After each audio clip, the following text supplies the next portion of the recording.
നെല്ലായ കൃഷ്ണപ്പടി ഇട്ടിയാംകുന്ന് അഞ്ചമ്പലം മഹാദേവ ക്ഷേത്രത്തിൽ 6ാമത് ശ്രീമദ് ഭാഗവത സപ്താഹ യജ്ഞത്തിന് ഒരുക്കങ്ങളായി. ഓഗസ്റ്റ് 31 തിങ്കളാഴ്ച ആരംഭിച്ച് സെപ്റ്റംബർ 7 തിങ്കളാഴ്ച സമാപിക്കുന്ന രീതിയിലാണ് യജ്ഞം നടക്കുക.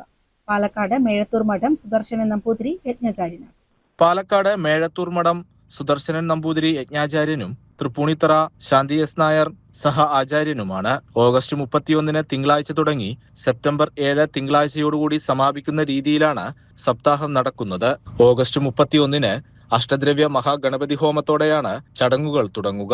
വൈകിട്ട് അഞ്ചമ്പലത്തിലേക്ക് വിഗ്രഹ ഘോഷയാത്രയും നടക്കും. തന്ത്രി അണ്ടലാടി മനക്കൽ ഉണ്ണി നമ്പൂതിരിപ്പാട് വിഗ്രഹ പ്രതിഷ്ഠ നടത്തും. വൈകിട്ട് ഭദ്രദീപ പ്രകാശനത്തോടെ ആരംഭിക്കുന്ന ചടങ്ങിൽ ഭാഗവത മഹാത്മ്യ പാരായണവും പ്രഭാഷണവും ഉണ്ടാകും. തുടർന്ന് സമാപനം വരെയുള്ള ദിവസങ്ങളിൽ വിശേഷാൽ പൂജകളും ഉച്ചയ്ക്ക് പ്രസാദ ഊട്ടും ഉണ്ടാകും.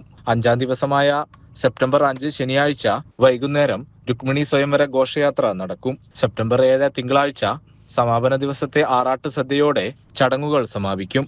CCN ചെർപ്പുളശ്ശേരി.